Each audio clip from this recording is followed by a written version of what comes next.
नमस्कार साथियों, स्वागत है आप सबका हमारे YouTube चैनल जिसका नाम है त्रिश वसुंधरा। जी हाँ साथियों, इस त्रिश वसुंधरा YouTube चैनल पर आप सभी लोगों का हम हार्दिक स्वागत और अभिनंदन करते हैं। तो जी हाँ साथियों, आज हमारा परिवार बढ़ते 400 लगभग 450 के करीब पहुंच गया। तो धीरे धीरे आपको लाइव क्लास में मिलनी शुरू हो जाएगी, बहुत ज़्यादा वक्त लगने वाला नहीं है।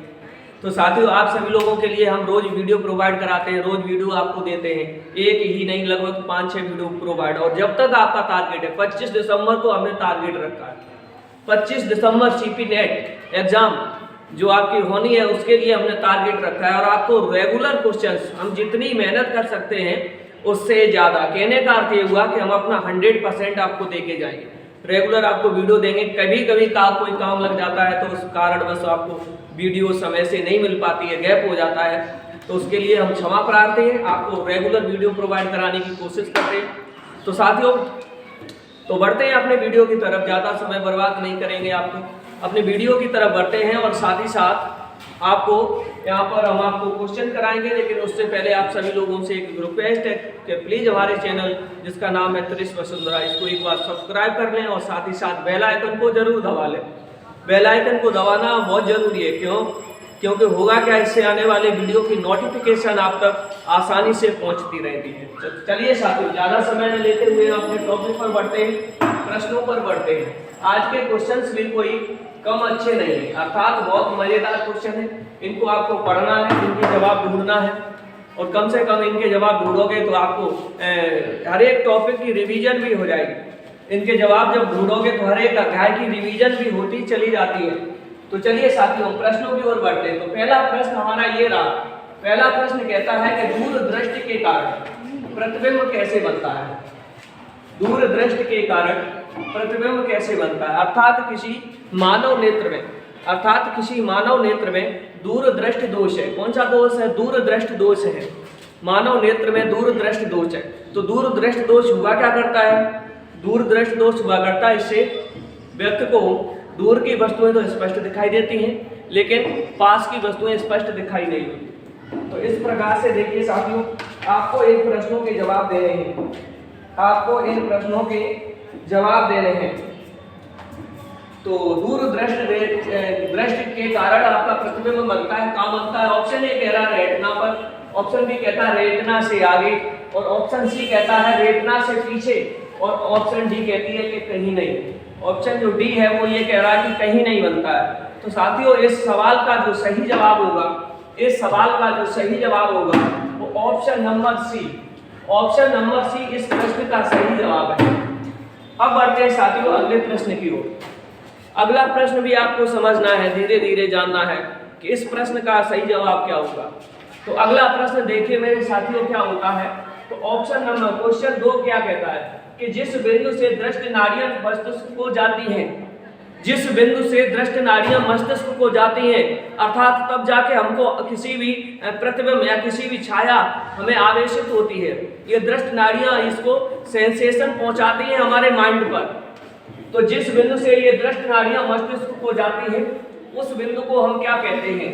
ऑप्शन ए इस प्रश्न का ये कह रहा है कि पीत बिंदु कहा जाता है। ऑप्शन बी कहता है अंध बिंदु कहा जाता है, और ऑप्शन सी कह रहा है कि नेत्र बिंदु कहा जाता है, और ऑप्शन डी कह रहा है कि इनमें से कोई नहीं। तो इस प्रकार से साथियों, इस दूसरे क्वेश्चन का जो सही जवाब होगा वो सही जवाब आपको यहाँ बताना है। तो दूसरे प्रश्न का जो सही जवाब है वो option number B, blind spot अर्थात अंध बिंदु जो होता है वो उस बिंदु को कहा जाता है। जो दवाई खुली जो दवाई। तो देखिए साथियों, इस प्रकार से जो दूसरा प्रश्न है इसका सही जवाब हो जाता है ऑप्शन बी, कि जिस बिंदु से दृष्टि नाड़ियां मस्तिष्क को जाती हैं उस बिंदु को क्या कहा जाता है? तो उस बिंदु को मेरे साथियों कहा जाता है कि ये अंध बिंदु होता है। अब अगले प्रश्न की ओर बढ़ते हैं। तीसरा प्रश्न क्या कहता है कि वैद्युत धारा के चुंबकीय प्रभाव की खोज किसने की थी? वैद्युत धारा का जो चुंबकीय प्रभाव है, इस चुंबकीय प्रभाव की खोज किसने की थी? ऑप्शन ए कह रहा है फैराडे ने, ऑप्शन बी कह रहा है ऑर्स्टेड ने, और ऑप्शन सी कहता है एम्पियर ने, ऑप्शन डी कहता है बोरने। ऑप्शन डी कह रहा है कि बोरने। तो 4 ऑप्शन आपको साथियों इस प्रश्न के दिए गए हैं। इन चारों ऑप्शंस में से आपको सही जवाब बताना होगा कि सही इस प्रश्न का जो है सही जवाब क्या हो जाएगा। तो वैद्युत धारा का चुंबकीय प्रभाव, जैसे जब किसी तार में या किसी चालक में वैद्युत धारा प्रवाहित होती है तो उसके आसपास एक प्रभाव उत्पन्न हो जाता है। वो प्रभाव कैसा होता है? तो आंसर है जब चुंबकीय सुई को ले जाकर उसके पास रखते हैं तो वो सुई घूम जाती है। चुंबकीय सुई घूमती है, किसके प्रभाव में घूमेगी? तो ये चुंबक के प्रभाव में घूमेगी। जब उस जगह पर चुंबकीय क्षेत्र होगा तो ये घूमेगी। तो कहने का मतलब ये हुआ कि गतिमान आवेश अर्थात वैद्युत धारा एक अपने आसपास एक क्षेत्र बना लेती है, जिस क्षेत्र को कहा गया है चुंबकीय क्षेत्र। तो वैद्युत धारा का चुंबकीय प्रभाव अर्थात वैद्युत धारा से जो चुंबकीय क्षेत्र बनता है उसको एक शब्द में कह दिया गया कि वैद्युत धारा का ये चुंबकीय प्रभाव है। तो इसकी खोज किसने की थी, ये सवाल है हमारा। तो ऑप्शन ए कह रहा है कि फैराडे ने, ऑप्शन बी कहता है ऑस्टेड ने, ऑप्शन सी कहता है एम्पियर ने और ऑप्शन डी कह रहा है कि बोर ने। तो साथियों इस प्रश्न का जो सही जवाब हो जाएगा ऑप्शन सी।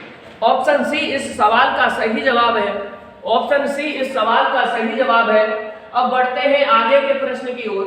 अगला प्रश्न जो क्वेश्चन नंबर 4 है, यह क्वेश्चन 4 क्या कह रहा है कि श्वेत प्रकाश के प्रिज्म द्वारा वर्ण विक्षेपण, जब श्वेत प्रकाश अर्थात सूर्य से आने वाला प्रकाश प्रिज्म के द्वारा गुजरता है, प्रिज्म से होकर जाता है, तो होता क्या है, वो अलग अलग रंगों की किरणों में बट जाता है अर्थात विभाजित हो जाता है। तो प्रिज्म द्वारा वर्ण विक्षेपण अर्थात श्वेत प्रकाश का अलग अलग रंग की किरणों में बटना ही क्या कह दिया गया, वर्ण विक्षेपण। तो वर्ण विक्षेपण से प्राप्त स्पेक्ट्रम, तो वो एक स्पेक्ट्रम मिल जाता है अर्थात पहले कौन सा भी रंग होगा, दूसरा कौन सा भी होगा, तीसरा कौन सा भी होगा, से प्राप्त स्पेक्ट्रम में मध्य में उपस्थित किरण का रंग क्या होगा। जो किरण बीच में उपस्थित होती है उसका रंग क्या होगा। तो साथियों आपको बता दें, आपको याद रखना है विबग्योर। क्या याद रखना है? विबग्योर। ये 7 रंगों में विभाजित हो जाती है। जब एक श्वेत प्रकाश किरण प्रिज्म से होकर गुजरती है मेरे लाडलो, तो ये 7 रंगों में विभाजित हो जाती है। इंग्लिश में इसको बोलते हैं विबग्योर से जानते हैं और हिंदी में इसको बैजनी हपीनाला से जानते हैं। अर्थात violet, indigo, blue, violet, indigo, blue, green, yellow, orange और रेड। तो सबसे जो ऊपर क्रम कैसा रहता है, सबसे ऊपर जो होती है वो रेड, उसके बाद ऑरेंज, उसके बाद येलो, उसके बाद ग्रीन, उसके बाद ब्लू, उसके बाद इंडिगो, उसके बाद वायलेट अर्थात बैगनी। तो सबसे ऊपर जो होती है वो कौन सी होती है, रेड। सबसे जो नीचे निकलती है उसका नाम क्या होता है, वॉयलेट, बैगनी। बैगनी किरण सबसे नीचे निकलती है। तो इसमें क्या पूछा गया, मध्य की किरण कौन सी हो जाएगी। तो देखिए साथियों 3 कलर हमने इधर से निकाल लिए, 3 कलर इधर से निकाल लिए, बीच में क्या बच गया है, जी फॉर क्या हो गया, ग्रीन। जी फॉर क्या हो गया, ग्रीन। तो इस सवाल का सही जवाब क्या होगा। ऑप्शन ए कह रहा है कि लाल, ऑप्शन बी कहता है पीला, ऑप्शन सी कहता है हरा और ऑप्शन डी कहता है बैगनी। तो इस सवाल का सही जवाब मेरे साथियों हो जाएगा हरा, option C. Option C is the right answer of this question. Option C is the right answer of this question. अब अगले क्वेश्चन की ओर बढ़ते हैं साथियों। प्रश्न नंबर 5 है। 5वां प्रश्न हमसे ये कहता है कि हम वास्तविक सूर्योदय से पहले सूर्योदय देख सकते हैं लगभग। जब हमारा वास्तविक सूर्योदय होता है उससे पहले ही हमें सूर्योदय दिखाई देता है। लगभग कितना पहले दिखाई देता है। ऑप्शन ए कह रहा है 5 मिनट पहले, ऑप्शन बी कहता है 2 मिनट पहले, ऑप्शन सी कहता है 2 घंटे पहले और ऑप्शन डी कहता है 5 घंटे पहले। तो साथियों हम वास्तविक सूर्योदय से पहले सूर्योदय देख सकते हैं लगभग। वास्तविक जो सूर्योदय होता है उससे पहले सूर्योदय देख सकते हैं लगभग। कब तक देख सकते हैं। ऑप्शन ए कहता है 5 मिनट पहले, ऑप्शन बी कहता है 2 मिनट पहले, ऑप्शन सी कहता है 2 घंटे पहले और ऑप्शन बी कहता है कि 5 आवर्स पहले। तो इस सवाल का जो सही जवाब होगा वो ऑप्शन बी, 2 मिनट पहले। 2 मिनट पहले हमें सूर्योदय प्रतीत होने लगता है, जबकि वास्तविक सूर्योदय होता है 2 मिनट बाद। समझ रहे मेरी बात को? अब देखो क्वेश्चन नंबर 6, प्रश्न नंबर 6 ये कहता है कि तारे रात्र में टिमटिमाते हैं। तारे रात्र में टिमटिमाते हैं, तारों के टिमटिमाने का कारण क्या होता है? ऑप्शन ए कह रहा है वायुमंडलीय अपवर्तन के कारण, ऑप्शन बी कहता है घूमने के कारण, ऑप्शन ए कह रहा है प्रकीर्णन के कारण, ऑप्शन डी कह रहा है उपरोक्त में से कोई नहीं, अर्थात इन तीनों ऑप्शनों में से कोई नहीं। तो देखिए इस सवाल का सही जवाब क्या होगा। तो तारे रात में टिमटिमाते हुए प्रतीत होते हैं, ये टिमटिमाते नहीं। होता क्या है कि तारों का जो प्रकाश होता है जब वायुमंडल से होकर हमारी अर्थ तक आता है तो साथियों रास्ते में से वायुमंडल की विभिन्न प्रकार की गैसों से या वायुमंडल की वायु से होकर गुजरना पड़ता है। तो रास्ते में क्या होगा साथियों, कहीं कहीं वायु कैसी है, सघन है, ठंडी वायु है, कहीं कहीं वायु कैसी है, विरल है। तो आपने ये घटना पढ़ी होगी अपवर्तन की कि जब प्रकाश सघन माध्यम से विरल माध्यम में जाता है, तो जब प्रकाश सघन माध्यम से विरल माध्यम में जाता है तो अपने रास्ते से भटक जाता है। तो होगा क्या उसमें कि प्रकाश की किरण कहीं गर्म वायु में प्रवेश करी, कहीं ठंडी वायु में, फिर कहीं गर्म, फिर ठंडी। तो प्रकाश कुछ इस तरीके से होता हुआ चलेगा, अपने मार्ग से ऐसे ऐसे हटता हुआ चलेगा। तो उससे हमको क्या लगेगा कि तारे रात में टिमटिमाते। तो तारे रात में टिमटिमाते नहीं है, ऐसा प्रतीत होता है। तो ऑप्शन ए इस सवाल का सही जवाब हो जाएगा, वायुमंडलीय अपवर्तन के कारण। वायुमंडलीय अपवर्तन के कारण तारे रात में टिमटिमाते हुए दिखाई देते हैं। अगला प्रश्न देखिए, बहुत ही अच्छा प्रश्न। प्रकाश की कौन सी विशेषता उसका रंग निर्धारित करती है? प्रकाश की कौन सी विशेषता उसका रंग निर्धारित करती है? ऑप्शन ए कह रहा है प्रकाश की तीव्रता, ऑप्शन बी कह रहा है उसकी तरंगदैर्घ्य, ऑप्शन सी कहता है आवृत्ति और ऑप्शन डी कह रहा है इनमें से कोई नहीं। तो इस सवाल का सही जवाब क्या हो जाएगा मेरे लाडलो? तो इस सवाल का जो सही जवाब हो जाएगा वो ऑप्शन ए। ऑप्शन ए इस सवाल का सही जवाब हो जाएगा मेरे साथियों। तो प्रकाश की कौन सी विशेषता उसका रंग निर्धारित करती है? सीख लेना, प्रकाश की तीव्रता। प्रकाश की तीव्रता उसका रंग निर्धारण करती है। अगला प्रश्न देखिए साथियों, बाह्य अंतरिक्ष में अंतरिक्ष यात्री को, बाह्य अंतरिक्ष में अंतरिक्ष यात्री को आकाश कैसा नजर आएगा? बाह्य अंतरिक्ष में, ये जो बाह्य अंतरिक्ष है हमारा, इसमें कोई अंतरिक्ष यात्री जा रहा है, इसमें कोई अंतरिक्ष यात्री ट्रेवल करेगा तो उसको आकाश कैसा दिखाई देगा? हम लोगों को कैसा दिखाई देता है? हम लोगों को कैसा दिखाई देता है? हमको नीला दिखाई देता है। ऑप्शन ए कह रहा है नीला, ऑप्शन बी कहता है काला, ऑप्शन सी कह रहा है पीला और ऑप्शन डी कह रहा है हरा। तो इस सवाल का सही जवाब क्या हो जाएगा मेरे साथियों? इस सवाल का जो सही जवाब हो जाएगा वो option number B. Option B इस प्रश्न का सही जवाब है मेरे साथियों। तो चलिए साथियों अगले प्रश्न की ओर आगे बढ़ते हैं। अगला प्रश्न देखना जो 9 बना है, प्रश्न नंबर 9, ध्यान से पढ़ते चलना। क्वेश्चन नंबर 9, जो शाकाहारी है वह क्या कहलाते हैं? जो शाकाहारी है वह क्या कहलाते हैं? बहुत अच्छा क्वेश्चन है।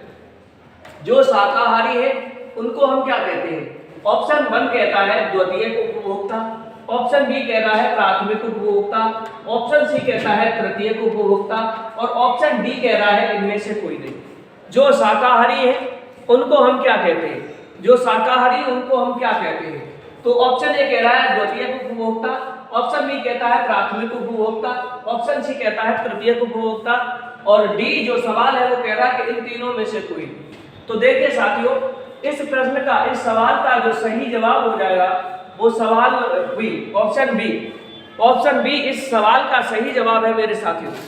अब अगले प्रश्न की ओर आगे बढ़ते हैं साथियों। अगला प्रश्न आपको देखना है क्या कह रहा है। क्वेश्चन नंबर 10, क्वेश्चन नंबर 10 कहता है पी टाइप अर्धचालक होता है। पी टाइप अर्धचालक होता है। ऑप्शन ए कह रहा है धनावेशित, ऑप्शन बी कह रहा है ऋणावेशित, ऑप्शन सी कह रहा है उदासीन और ऑप्शन डी कह रहा है धनावेशित तथा ऋणावेशित दोनों। ऑप्शन डी कह रहा है धनावेशित तथा ऋणावेशित दोनों। तो सवाल ये है हमारा कि पी टाइप अर्धचालक क्या होता है। तो मेरे साथियों इस सवाल का जो राइट जवाब आंसर है, जो सही जवाब है वो option number C. Option C इस सवाल का सही जवाब है। वो उदासीन कहलाता है। क्या कहलाता है? न्यूट्रल, अर्थात ये उदासीन कहता है। अब देखो जी, बात कर रहे थे यहाँ पर पी टाइप सेमीकंडक्टर की, अर्थात पी टाइप अर्धचालक। अब देखो क्वेश्चन नंबर 11, कोटर अधिसंख्य आवेश वाहक उपस्थित हो। कोटर अधिसंख्य आवेश वाहक उपस्थित होते हैं। ऑप्शन ए कहता है निज अर्धचालक में, ऑप्शन बी कहता है एन टाइप अर्धचालकों में, ऑप्शन सी कहता है पी टाइप अर्धचालकों में, और ऑप्शन डी कह रहा है धातुओं में। तो मेरे साथियों, इस सवाल का जो सही जवाब है, इस सवाल का जो सही जवाब है वो ऑप्शन नंबर सी, जो कोटर होते हैं, जो होल होते हैं, अर्थात इलेक्ट्रॉन्स जिनके बाहर जा चुके होते हैं, तो वहां पर वो पॉजिटिवली चार्ज, अर्थात वो जगह खाली हो जाती है, उनको कहा गया है कोटर। तो कोटर अधिसंख्य आवेश वाहक होते हैं।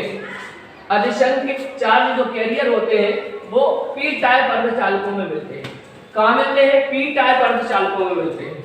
अगला क्वेश्चन देखिए, क्वेश्चन नंबर 12, और गेट में एक निवेशी 0 तथा दूसरा 1 है। और गेट में एक निवेशी 0 तथा दूसरा 1 है, तो निर्गत क्या होगा? और गेट में एक निवेशी 0 है और जो दूसरा है वो 1 है, तो इनमें से निर्गत क्या हो जाएगा? तो मेरे साथियों, इस सवाल का जो सही जवाब है option number B, 1। Option B 1 इस सवाल का सही जवाब है मेरे साथियों, और 1 इस सवाल का सही जवाब है मेरे साथियों। अगला क्वेश्चन देखिए, प्रश्न नंबर 13, एन टाइप के अर्धचालकों में विद्युत का चालन होता है। एन टाइप के अर्धचालकों में विद्युत का चालन होता है। एन टाइप के अर्धचालकों में विद्युत का चालन किसके द्वारा होगा? ऑप्शन ए कह रहा है इलेक्ट्रॉनों के द्वारा, ऑप्शन बी कहता है प्रोटॉनों के द्वारा, ऑप्शन सी कहता है प्रोटॉनों के द्वारा, ऑप्शन डी कहता है पॉजिट्रॉन के द्वारा। तो जो एन टाइप के अर्धचालक हुआ करते हैं, एन टाइप के अर्धचालक हुआ करते हैं, इनमें अर्धचालकों में इनमें विद्युत का जो चालन होगा वो इलेक्ट्रॉनों के द्वारा होता है। किसके द्वारा होता है साथियों? इलेक्ट्रॉनों के द्वारा होता है। अगला क्वेश्चन देखिए मेरे साथियों, क्वेश्चन नंबर 14, इस प्रकार का एक चित्र बना हुआ है। चित्र ये पूछता है कि इस चित्र में प्रदर्शित गेट है, अर्थात इनमें कौन सा गेट है, आपको बताना है कौन सा गेट है। ऑप्शन ए कह रहा है नॉट एंड गेट, एन बना हुआ है उसके बाद एंड लिखा, इसको एक साथ मिलाकर पढ़ा जाएगा नॉट एंड। क्या पढ़ा जाएगा मेरे साथियों? Not and, not and gate. Option B कहता है और गेट, ऑप्शन सी कहता है एंड गेट, और ऑप्शन डी कह रहा है नॉट गेट। तो इस सवाल का सही जवाब बताना है मेरे साथियों। इस सवाल का जो सही जवाब होगा वो ऑप्शन नंबर बी, और गेट। इस प्रकार का आपको कोई चित्र मिल जाए, इस प्रकार का कोई आपको चित्र मिल जाए, तो इसका जो सही जवाब हो जाएगा वो क्या हो जाएगा? बी। इस चित्र को और गेट कहा जाता है। अगला सवाल देखिए मेरे साथियों, एंड गेट में एक निवेशी 0 तथा दूसरा 1 है। जो एंड गेट है उस एंड गेट में एक निवेशी 0 है और दूसरा 1 है, तो निर्गत क्या होगा? तो निर्गत क्या होगा? एंड गेट में एक निवेशी 1 है, एक निवेशी 0 है तथा दूसरा 1 है, तो निर्गत सिग्नल क्या होगा? ऑप्शन ए कह रहा है 0, ऑप्शन बी कहता है 1, ऑप्शन सी कह रहा है अनंत, ऑप्शन डी कह रहा है इनमें से कोई नहीं। तो इस सवाल का जो सही जवाब होगा मेरे साथियों वो option number A, and gate में एक निवेशी 0, दूसरा 1 है। 2 निवेशी हुआ करते हैं, एक निवेशी तो 0 है, दूसरा 1 है। तो इस पोजीशन पर, इस कंडीशन में जो निर्गत होगा, निर्गत सिग्नल क्या होगा? तो निर्गत सिग्नल हो जाएगा 0। अगला सवाल देखिए मेरे साथियों, क्वेश्चन नंबर 16, इस प्रकार का एक चित्र बना हुआ है। ये पूछ रहा है कि चित्र में कौन सा गेट है, चित्र में कौन सा गेट है। ऑप्शन ए कह रहा है एंड गेट, ऑप्शन बी कह रहा है not and gate, option C कह रहा है और गेट, और ऑप्शन डी कहता है नॉट गेट। तो आपको बताना है साथियों कि इस सवाल का जो सही जवाब होगा वो सही जवाब ऑप्शन नंबर ए, ऑप्शन नंबर ए इस सवाल का सही जवाब है।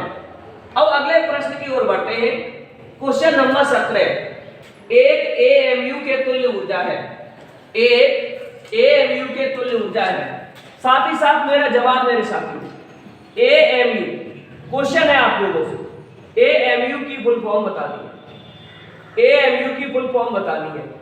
AMU की फुल फॉर्म क्या होती है? ऑप्शन इसके दिए गए सवाल के 115 MeV, ऑप्शन बी कहता है 934 MeV, ऑप्शन नंबर सी कहता है 156 MeV और ऑप्शन डी कहता है 931 MeV। MeV का मतलब मिलियन इलेक्ट्रॉन वोल्ट, MeV का मतलब है मिलियन इलेक्ट्रॉन वोल्ट। ये एक प्रकार की ऊर्जा होती है, इलेक्ट्रॉन वोल्ट EV ऊर्जा होती है और ये मिलियन इलेक्ट्रॉन वोल्ट, एक इलेक्ट्रॉन वोल्ट से बड़ी ऊर्जा है। ऑप्शन ए 115 कह रहा है, ऑप्शन बी 934 MeV बता रहा है, ऑप्शन सी कहता है 156 MeV और ऑप्शन डी कह रहा है 931 MeV। तो इस सवाल का सही जवाब क्या होगा मेरे साथियों? तो option number D, option number D इस सवाल का सही जवाब है। जाना नहीं है मेरे साथियों, अभी आपको होमवर्क के तौर पर एक सवाल और हम दे रहे हैं, होमवर्क के तौर पर अभी एक सवाल और दे रहे हैं। अब उन सवालों को बताना है, इस सवाल को आपको कमेंट बॉक्स में जवाब देना है।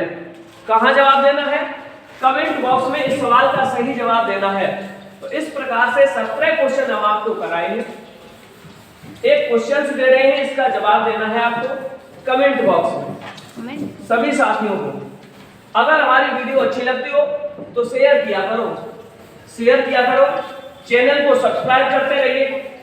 आपको वीडियो देने की कोशिश करते, मेहनत करते आप सबके लिए, बस एक सब्सक्राइब ही तो मांग रहे हैं। इसके लिए किसी को कोई आपत्ति भी नहीं होगी, किसी का कोई रुपया नहीं लगता इसमें। अगर आप एक सब्सक्राइब दे दे तो उससे क्या होता है, हमारा भी मनोबल बढ़ता है और आपको रोज वीडियो प्रोवाइड कराने के लिए हम तैयार रहते हैं। तो चलिए साथियों, क्वेश्चन क्या है? ये एक प्रश्न है, इस प्रश्न का आपको जवाब देना है। दो स्रोत या दो प्रकाशित स्रोत मान लो, दो स्रोत कला संबद्ध,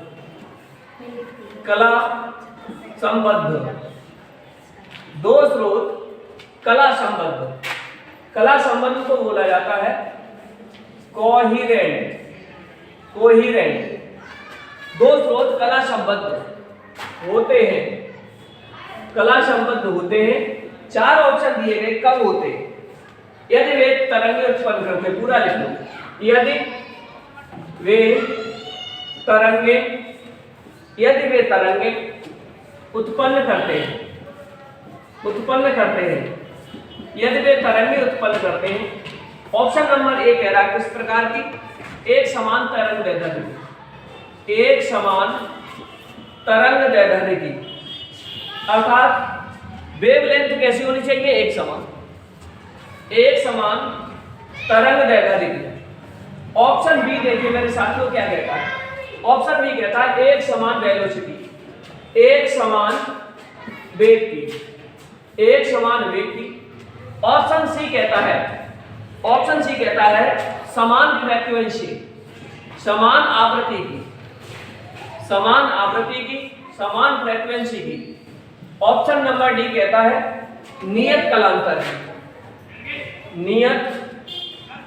की। तो ये सवाल आपको होमवर्क के तौर पर हम देकर जा रहे हैं, इस सवाल का जो सही जवाब होगा इन ऑप्शनों में से देखकर आपको कमेंट बॉक्स में बताना है मेरे लाडलो। तो इसी प्रकार से चलिए, आज के लिए बस इतना ही, मिलते हैं कल अगली वीडियो लेकर। तब तक के लिए हम आपके लिए तैयारी कर लें, आपके लिए क्वेश्चंस बना लें, अच्छे क्वेश्चंस बना लें और आप सभी लोग इन प्रश्नों को एंजॉय करिए। उसके बाद आपको और अगले प्रश्न अगली वीडियो में नेक्स्ट क्वेश्चंस देखने को मिलेंगे।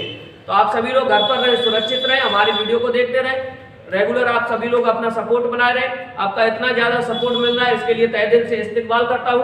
तो धन्यवाद साथियों, आप सभी लोगों के लिए बस इतना ही। Thank you.